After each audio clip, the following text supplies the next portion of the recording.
Good morning, good morning. Welcome for another beautiful morning, another beautiful day. It is day 8 of my parenting challenge. And we are still in part 2, where we are continuing to explore our parenting practices that align with our values and our goals as parents, but we're building specifically on our connection with our kids.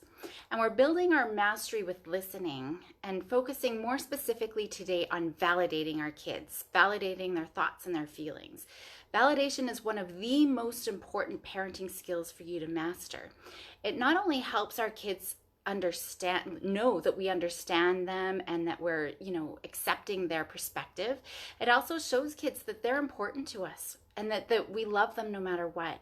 It also helps kids acknowledge and express and process their emotions, which is really important for emotion regulation. So we're helping them develop those skills. Validation also helps promote kids' self-confidence in themselves and their secure sense of self. And of course, it builds that connection, which is our focus. Yesterday, hopefully you had a chance to practice listening. Just sitting quietly and giving space to them is the first step in validation. And then we want to try to understand what our kids are telling us. And that's our focus for today, is trying to figure out what it is our kids are saying from their perspective. So continue to practice. I know it's hard to listen and to validate our kids in the heat of a behavior, especially if they're out of control, if they're being disrespectful, if they're being aggressive. Sometimes our kids will say, like I had mentioned, something completely absurd, like we don't love them. And the only thing that's going to be effective in the moment is when we validate what they're saying. That's the most important thing that we can do in the heat of the moment. I talked yesterday about getting our big butts in the way, right? We jump in to reassure our kids or try to tell them things from our perspective, or we give them advice, or we try to punish and consequence. None of those things are helpful in the moment. The brain, and I will be talking about the brain, it just kind of shuts down. No learning can happen. So doing any of those things, if we're punishing or reassuring or any of that, it's not validating. We're only minimizing how our kids feel and reinforce that idea that we don't love them. So they just shut down, they feel worse, they turn away from us, and now we've completely disconnected from our kids. So instead, when we validate, we can acknowledge and appreciate where they are coming from. We're understanding the situation through their eyes. There's no one reality. Right? Reality, there's always two sides, two perspectives. So now when we're validating, you feel like, bud, that makes sense that you think that I'm being so mean because I was yelling at you, right? Even if you see it differently, even if inside you're like, oh my gosh, I wouldn't be yelling at you if you would just listen to me, right? We might be feeling that inside. But it's through our validation, that not through our reassurances or punishment or being angry at them. It's through our validation that we show we still care about them. We're still on their side. It's their behavior, that we might have a problem with that we'll address later on. But we're understanding their perspective. So we're building that connection, building that cooperation.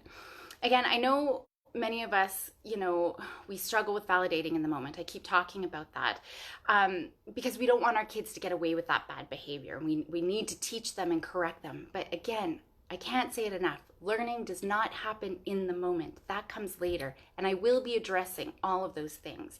Right now, we're just working on validating that emotion. Don't agree with their behaviors, and we're not letting them get to do whatever they want, but it's just taking the fight out of the fight. But it makes sense that you're angry at your sister. She knocked down all of your Lego. Maybe that anger was accompanied with a punch in the face. We're going to get there. But right now, it's figuring out what's going on for them, understanding their side of the story. And when we understand, sometimes the behaviors don't even happen after, when we're validating and acknowledging what's going on for our kids. And in a few days, you'll really see why this validation piece is so important. Because behaviors are clues to get their needs met. They're telling us something that they need. And if you start to consider that we actually have a distressed child in front of us rather than a rude or disobedient or aggressive child, it makes it a little bit easier to validate. It makes it a little bit easier to listen. So that's kind of where we're going to be working to. So for today, your challenge is to build on your listening skills by working specifically on that validation piece. Bring your kids' reality to find their truth. In a couple of days, a couple of days on this just because it is such an important skill. And then will hopefully become automatic. So when you're in those heated moments, or you're getting stressed out, you can take that step back to listen, because that's going to be the most important thing in the heat of the moment. Yesterday, I included an exchange of logs. My child said this, and this is what I said. My child said this is what I said. Keep doing those, because tomorrow we're actually going to analyze those logs just to see how effective you are communicating with your kids. So for today, happy listening and validating, and go have a wonderful day. See you tomorrow. Bye-bye.